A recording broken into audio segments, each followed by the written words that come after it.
Hello everyone, it's Saturday today and get ready with me and let's do a makeup look for today.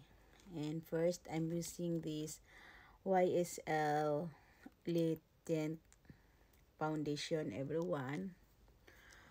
So let's have an update about Valeria Marquez and her friend Vivian and Erica. Actually, may lumabas na messages from Erica and Vivian. Vivian is the one of the, kung mapansin nyo, yan si Vivian, yan ang best friend ni Valeria. And then si Erica, ito yung parang assistant, parang kaibigan dyan sa salon, no? Ni Valeria. So, may nag-link everyone na messages na itong si Vivian daw nag-message kay Erica na mayroong darating dyan at wag kang lumapit masyado kay Valeria para hindi ka madamay. At pagkatapos, pag alis ng mga tao na inutusan ko dyan, patayin mo yung phone, yung pagla-live niya. At yun. Tapos sabi nito ni Erica na, ano yan ma'am? V, nakakatakot naman yan. So, yan ang nag-link na messages between Erica and Vivian. So, kung napansin nyo everyone, itong si Vivian, parang lahat na lang ng kagandahan at kasiksihan ni Valeria ginagaya niya. At kung napansin niyo din na nung namatay na si Valeria, pinalitan niya yung Instagram at TikTok niya na Barbie VVV. Okay, 'di ba? So, ganyan lang talaga. So, kung mayroon tayong mga kaibigan na alam natin na kasi alam niyo everyone, maramdaman natin yung tao na masaya sa atin at hindi eh. Kung mayroon tayong kaibigan na parang umiiwas sa mga magaganda mong kwento, it means that's not your friend. Umiiwas sa mga bagay-bagay na gusto lang na sa kanila, ang kanilang kagandahan lang ang pakinggan mo at yung sayo ay hindi, umiiwas tayo dyan. That is not our friend. No? And then, kung mayroon tayong kaibigan, no? Na makikita natin yung mga reaction na habang nagpapakyut tayo tapos sila nakataas ang kilay at nakasimangot, that's not our friend. That's a very, very fake friend, no? At umiwas din tayo sa mga kaibigan na biglang nawala, biglang bumalik, bumalik, iwas tayo dyan dahil hindi yan mapagkatiwalaan, no? At kung mayroon kang kaibigan na lahat na lang, wala namang problema na yung kaibigan natin, ginagaya tayo or kung gusto, pero wag tayong makipagkaibigan masyadong tiwala sa mga ganyang klaseng kaibigan dahil at the end, no? They trying to copy you in everything you and they want to erase you in the world like Valeria, no? And Vivian, no? Kaya ako everyone, sa totoo lang everyone, no? Mahirap nang magtiwala. So, next, I apply my kilay. So, where is... bibihin ako na sa likod ko, everyone. Bibihis na ako is in my back. No? So, ako, everyone, talagang mahirap magtiwala talaga as in promise in this world talaga. I'm using my caution eyeliner. No, mahirap magtiwala. No, dahil sa nangyari ni Valeria, talagang kung makikita yung mga ebidensya na isang kaibigan na akala niya tinuturing niyang kaibigan, kapatid, no, 'di ba? Lahat na lang ng bagay ini-include niya sa kaniyang buhay. Yun pala may malaking inggit, you know? Sa totoo lang, umiwas talaga tayo sa mga kaibigan ganyan na pag masaya ka, tumaas ang kilay. Talaga.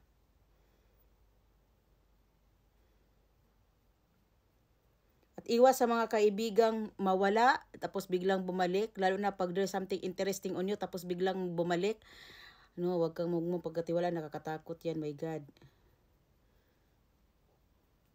And then, pakiramdaman mo yung guts mo, pakiramdaman mo yung feelings mo kung talagang itong tao na to ay talagang totoo ba talaga sa akin. Kung may maramdaman ka na something talaga na plastic to. Instead, ituwid ako nito sa kabutihan, parang gusto pang sirain ang maganda kong kinabukasan. Plastic to dahil kahit alam mo ang totoo, nagsisinungaling sa akin. Nakikita mo naman talaga ang sitwasyon, tapos magsisinungaling pa.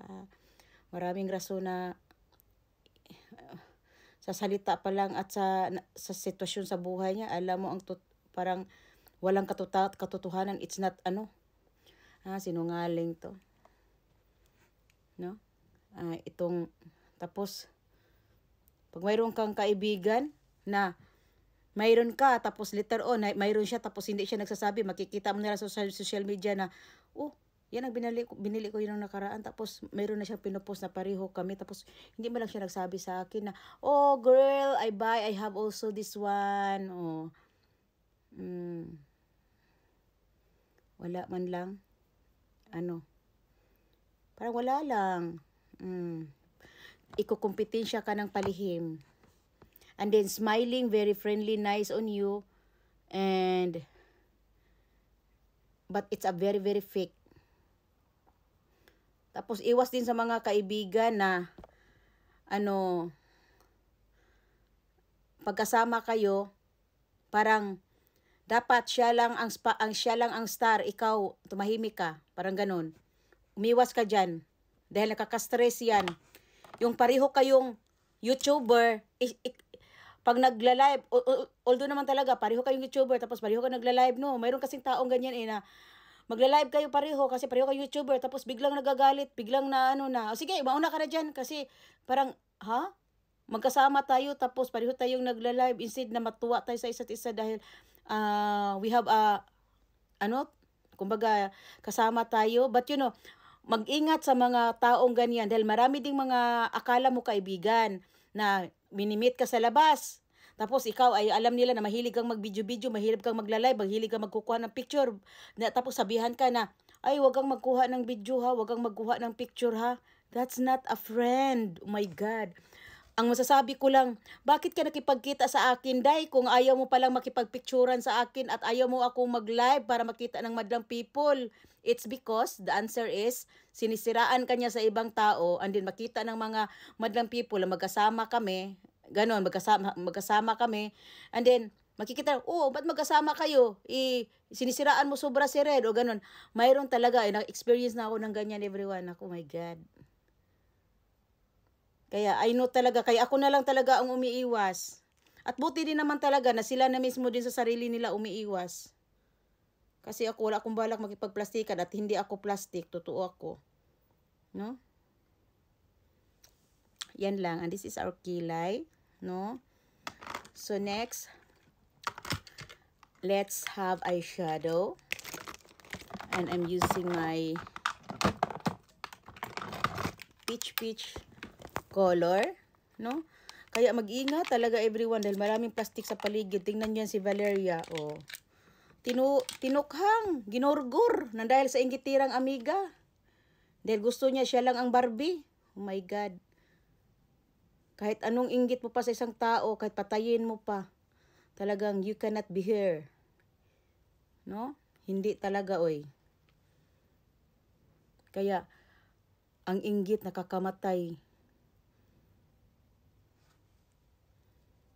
Nakakamatay ang inggit, my God. And it's so scary talaga. Yun lang talaga ang i-update ko, na mag-iwas sa pakipagkaibigan dahil hindi lahat ng kaibigan na kasmile sa'yo ay totoo. Hindi lahat ng kaibigan na tinuturing mong kapatid ay yan din ang turing sa'yo. Hindi lahat ng kaibigan ay masaya sa achievement mo, sa ganda mo, no? Kasi maraming mga kaibigan na akala mo lang yun. Akala mo lang yun. No? Kaya mag-iingat talaga. Lalo na pa talagang pinagpala ka sa ganda at sa lalaki. Masipag ka pa. Ay, yung mga loser dyan, inggit.